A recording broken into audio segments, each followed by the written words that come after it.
Prince Harry is said to be desperate to make some edits to his so-called bombshell memoir in light of his grandmother's death and his father's ascent to the throne, cutting some insensitive passages, we believe. Well, the problem is that the final draft was signed off before the death of Queen Elizabeth, and it's not known if publishers will agree to any changes. Sources also say Harry's already been given an advance of half of his £35 million payment for the tell-all book. Last year, he announced it would see him writing not as the prince I was born, but the man I have become. So, is it too little, too late from Harry, or should we respect his attempt at damage control? Now, in some ways, I think he's kind of made his bed, and I think the publishers are going to be extremely irritated if he suddenly says, you know, I was going to put all that juicy stuff in, well, can I take it out now because I'm having second thoughts? Also, he's been paid a fortune, and he's constantly being told, oh, it's all going to charity. It's not all going to charity.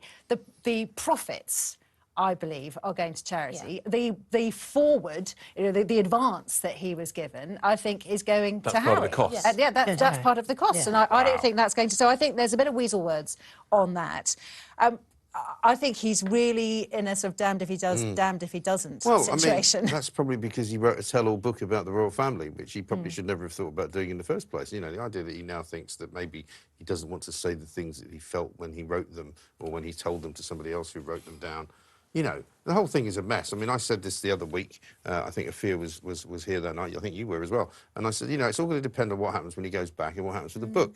You know, whether they've made reparations or whether they've made, you know, connections and reconnected with his dad and with his brother and all of that will depend very much on what happens with his book. I think the only course of action he's really got is to give the money back and to pulp the book and just say, it can't happen. It can't happen. Unfortunately, I don't think that's going to happen.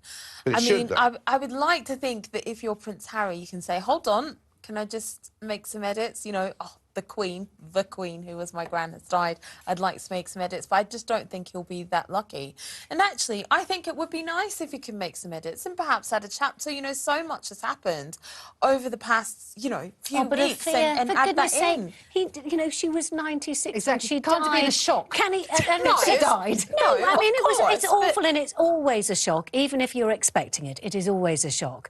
But at the same time, while he was writing this, she was in her 90s. Exactly. For goodness sake, how long did he think she was going to actually, you know, carry on for? I know her mum was 100, wasn't she, when she died, and therefore he could perhaps have expected, you know, in your head you kind of think that they're going to go, but just stop it. It's this self-obsession. I think this is why so people get so annoyed about it. It's this kind of self-obsession, this kind of, you know, it's all. I know that that's the whole thing about an autobiography, of course, is it's all about you.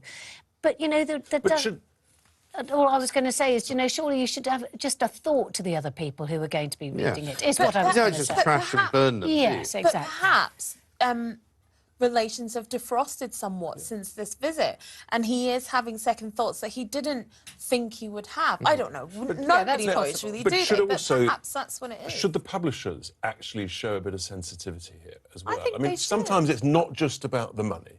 Sometimes, actually, it's about the greater good of the royal family, of the UK. This is an American publication, isn't it? Isn't it? Yeah, it is. And the other thing, which case they won't care. But also, that's just what I was we all thinking. keep saying, oh, he should be more sensitive now that she's died. But if the book had come out when she was alive, that would it would have been even worse. Even worse, exactly. Well, he had said, hadn't he, that he wasn't going to bring it out while she was still alive, and that was the kind of the... No, it was always slated for this autumn. Yeah, so... but at one point there was, I'm sure, a comment from somebody who said that he was going to wait. Some of the later parts. And I think, actually, some of the more juicy, is that the word? Some of the more salacious parts perhaps are going to come out later on. But that tells you, if he's trying to do rewrites on this, what's coming later? Well, exactly. But also, why is he doing it? I mean, he's got more money than he needs to live a very comfortable life. The security. Maybe that's only because of this advance. Well, no. I mean, this is a guy who said he was penniless. He's got a £30 million trust fund from his mother, for heaven's sake. I mean, he doesn't really need to do anything. Yeah. He's got a lot of security detail, of course. He didn't need that either. He does. Well, claims he does. Well, I mean, I don't know. It's all a mess. I think the best thing that he can do, if he really wants to make amends, is just stop all of it. Just stop doing it. It's just not going to happen. It's not going to happen. You're going to read it. Yeah, I'm not. We're all going to read it. I'm going to read it Definitely to you. not reading it. I'll read it when it's excerpted in the Times. Okay.